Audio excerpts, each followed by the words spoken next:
Rape capital of India. जी हाँ, आपने ठीक सुना। बड़ा ही हृदय विदारक ये समाचार कुछ समय से आता है, और जब बीच में ऐसी घटना हो जाती है, बहू बेटी के साथ शारीरिक शोषण, और वो भी भारत जैसे देश में जिसे अपनी सभ्यता पर अभिमान है, गर्व है, क्यों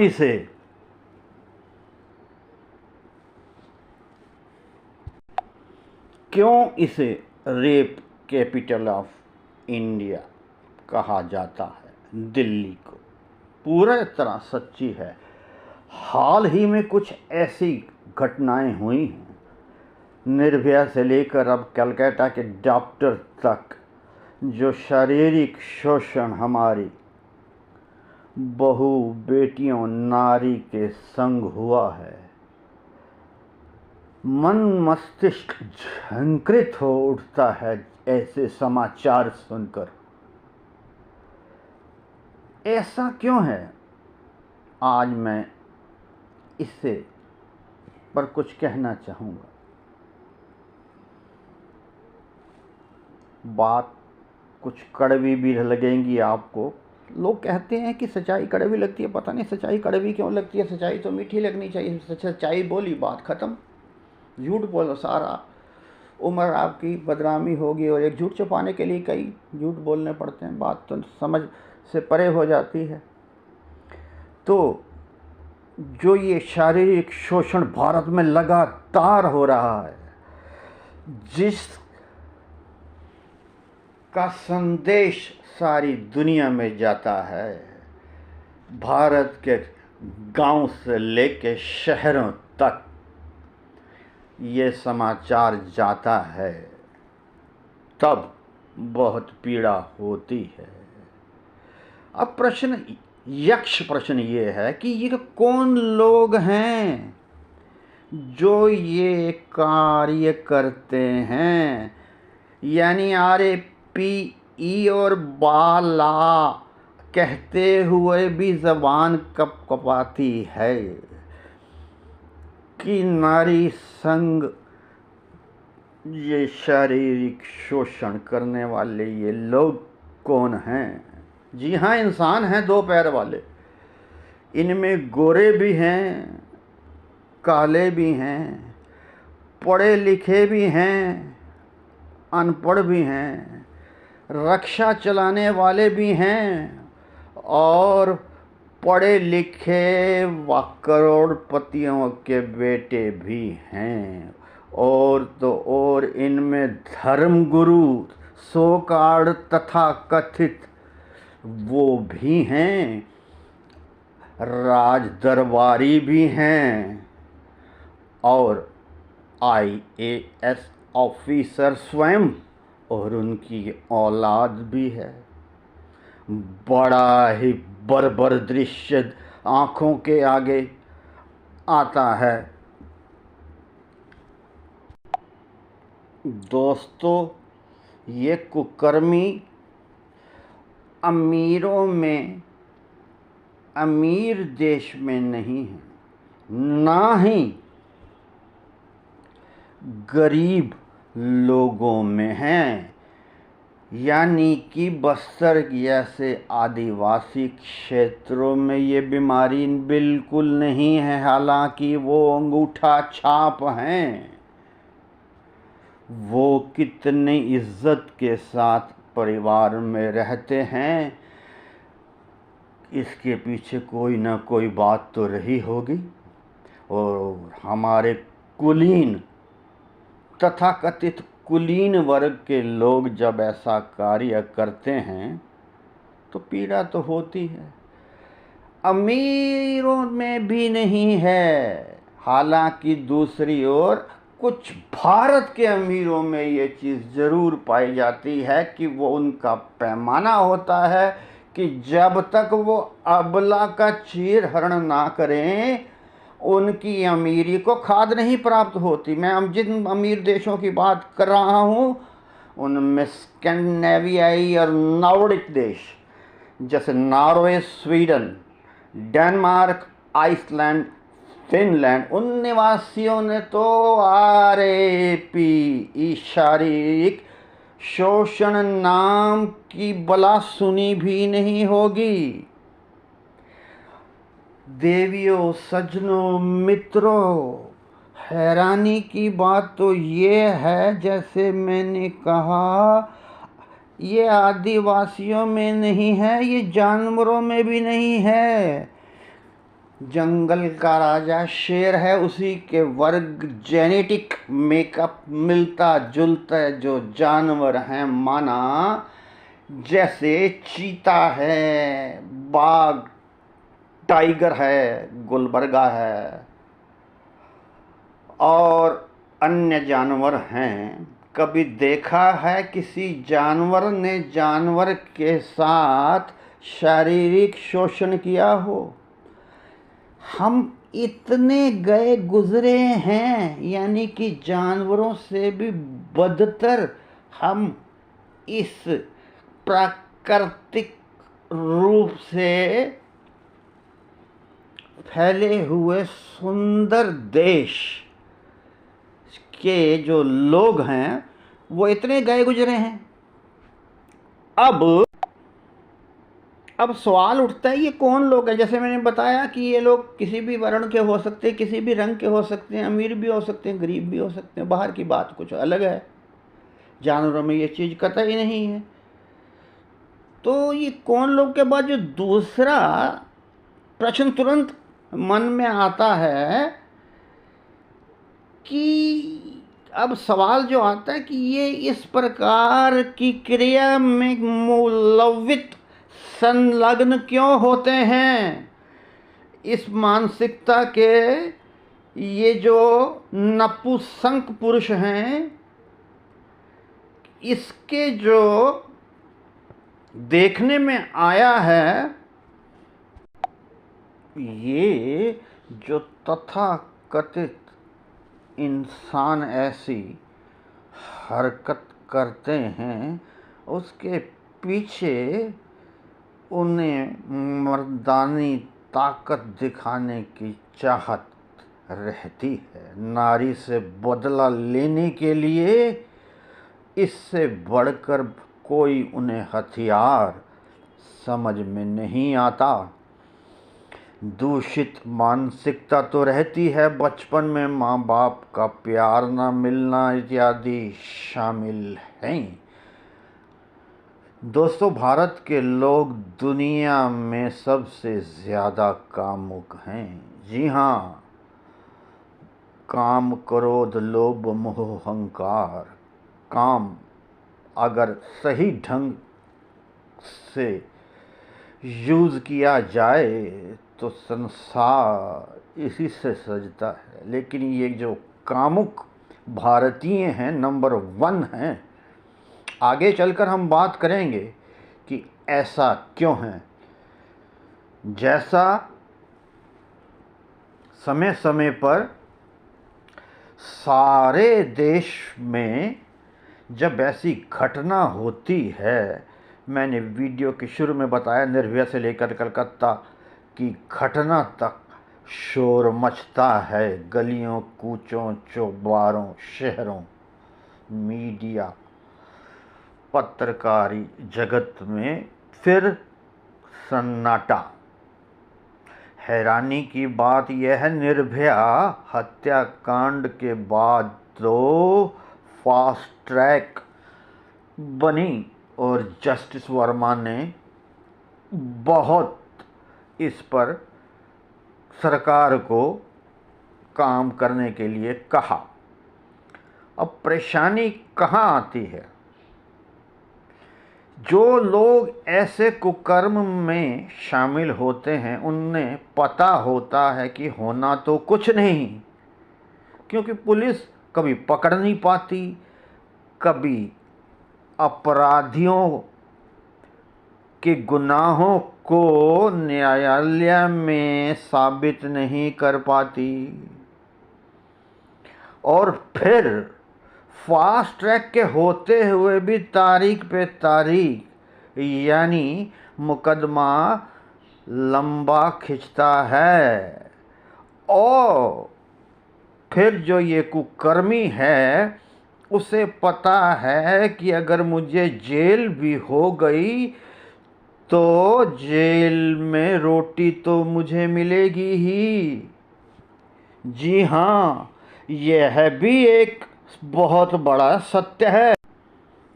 दोस्तों, ये शारीरिक शोषण जो होता है, भारत की राजधानी दिल्ली को rape capital of the world का जो खिताब मिला हुआ है, इसके साथ ज़रा कुछ मिलती जुलती बात पर निगाह डोराएं, आप दंग रह जाएंगे।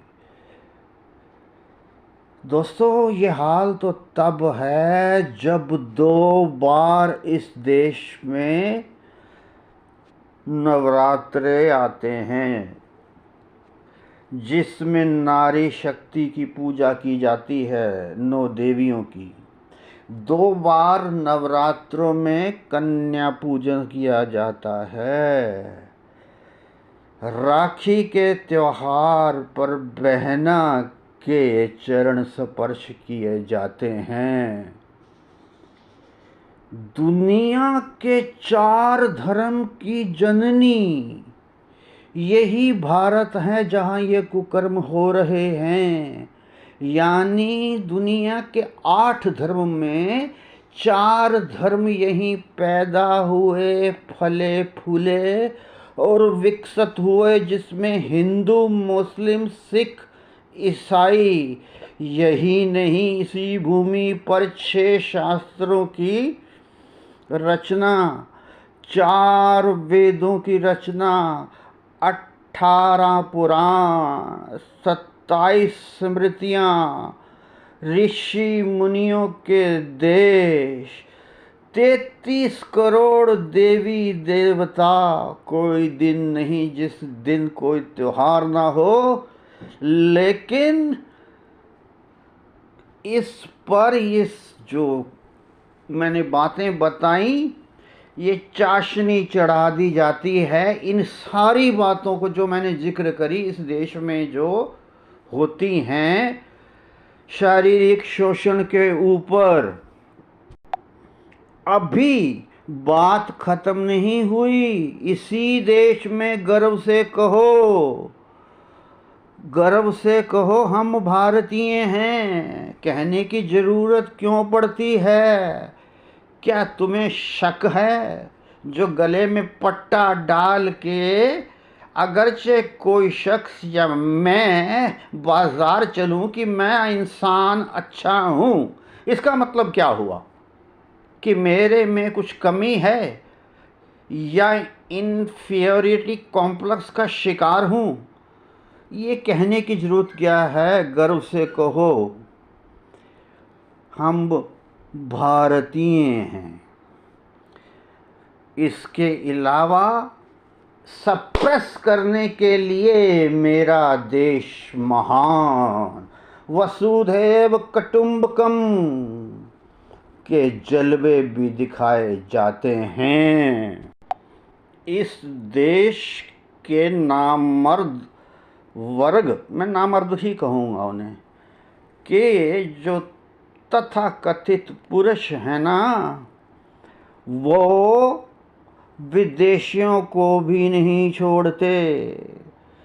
तब भी स्लोगन आता है वसुधैव कुटुंबकम के साथ कि मेहमान हमारा होता है जो, वह जान से प्यारा होता है। ये किस प्रकार का मेहमान जान से प्यारा होता है जिसकी इज्जत तुम तार तार कर देते हो? मजाल है कि वो विदेशी ललना भूल से भी इस देश में आ जाए दोबारा। ये कुकर्मी कौन हैं?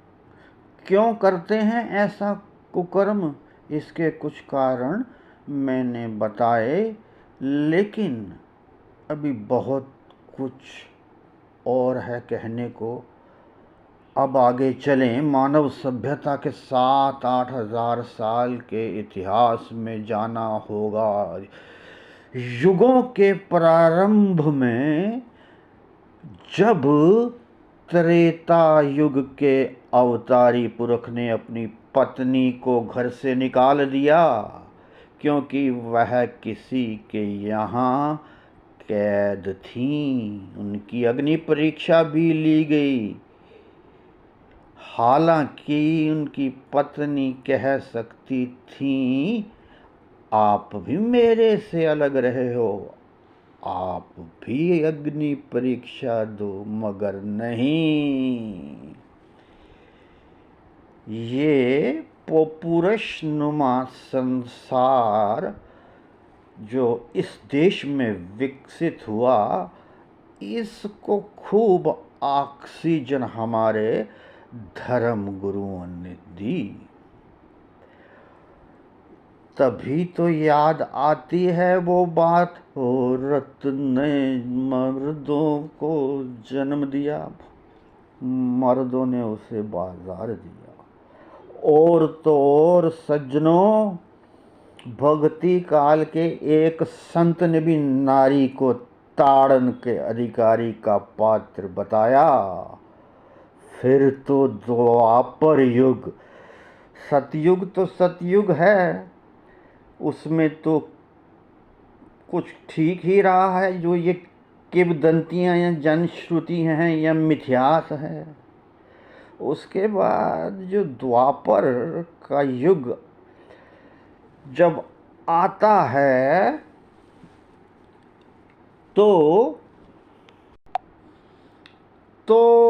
दुर्योधन ने अपनी माँ जैसी भाभी द्रौपदी को निर्वस्त्र करने की कोशिश की। ये भी इसी देश में हुआ है। हालांकि कोई कुकर्म माँ के पेट से सीख कर नहीं आता है। कालांतर में नारी के विधवा होने पर सिर मुंडवा दिया जाता, गहरे रंग के कपड़े पहनना अलाउ बिल्कुल नहीं था। और हाँ, पति की मृत्यु पर औरत सती भी होती रहीं। देवालयों में भी उच्च वर्ग का मनोरंजन का साधन बनती रहीं। मगर इस देश के नारी की सहने की पराकाष्ठा देखो। किसी ने ठीक कहा, नारी जीवन तेरी यही कहानी, नारी जीवन तेरी यही कहानी, आंचल में दूध आंखों में पानी।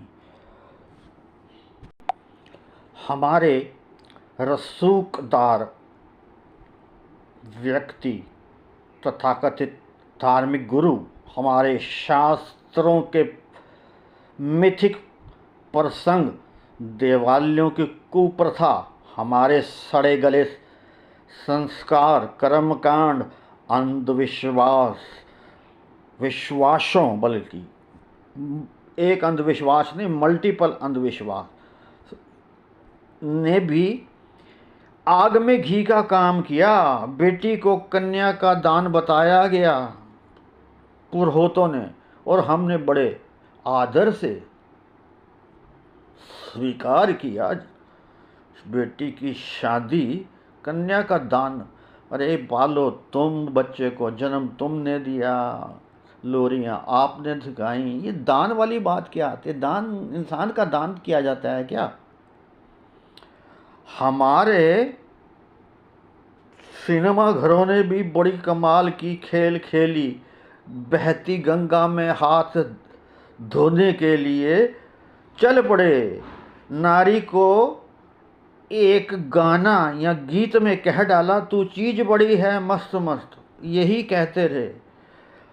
कामुक भारतीय के संस्कार ठीक नहीं रहे, उन्हें बताया नहीं गया बच्चों को कि स्त्री चीज नहीं है, वो जननी है, पुरुष को जन्म देती है, संसार तुझी से चलता है।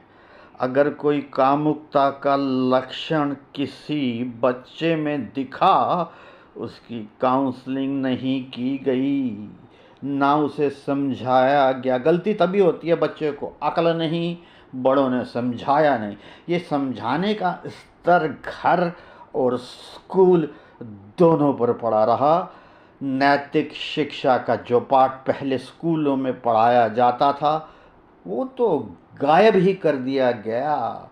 मोटी तनख्वाहों लेने वाले टीचर कट फी के नाम पर बच्चों के माँ बाप का गला काटते रहे। नैतिकता का पाठ वो भूल चुके। ये सब भी कारण हैं जिस पर विचार किया जाना चाहिए।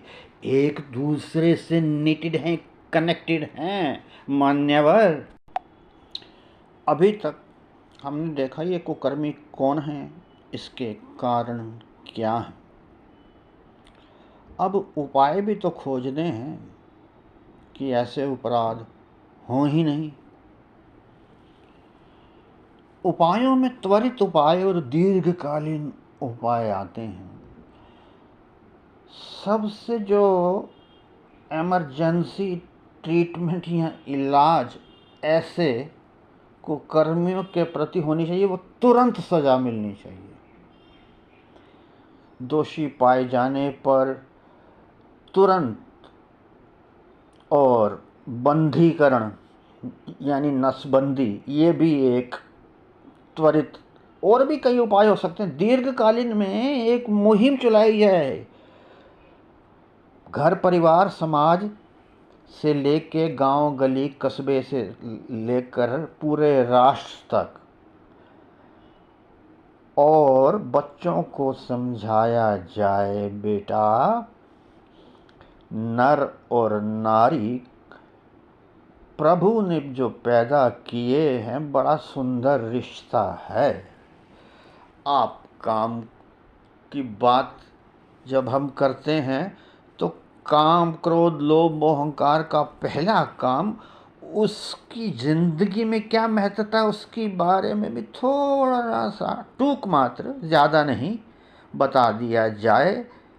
हाँ, अगर कामुकता का कोई भी लक्षण पाया जाए, खास तौर पर ADHD, अटेंशन डेफिशिएट, जो बच्चे बहुत ही ज़्यादा टिक कर नहीं बैठते, उनमें भी ये चीज़ पाई जाती है। अगर कुछ इस कामुकता का लक्षण या उच्च श्रृंखल शरारत, तो उसे समाज से अलग थलग कर दिया जाए और उसका इलाज किया जाए। वैसे भी इंसान को सोशल एनिमल कहा जाता है, पर हैरानी की बात है, इंसान को सोशल एनिमल, पर ये तो एनिमल से भी गिरा हुआ निकलता है जब समय आता है। एनिमल तो ऐसा नहीं करते। एक साथ बंधुओं कई स्तर पर काम करना होगा। गणतंत्र दिवस पर नारी शक्ति की झांकियां निकालकर या उसे देवी का बेमानी कोशिश नहीं चलेगी। अब नारी तो जननी है संसार की, पुरुष की, और पुरुष का उसके प्रति ऐसा सलूक, उफ। और तभी हमें यह बात और भी अच्छी लगेगी कि एक नहीं दो दो मात्राएं, नर से बढ़कर नारी, जो ये औरत के प्रति हिंसात्मक व्यवहार हुआ है, होता रहा है, वो कौन लोग होते हैं, क्यों वो करते हैं, इसका इलाज क्या है, ये एक बहुत बड़ा विषय है और एक दूसरे से कनेक्टेड है। ये इतनी छोटी सी बात नहीं है, ना ही इसका एक कारण है और ना ही इसका कोई एक इलाज है। आज यहीं तक, धन्यवाद।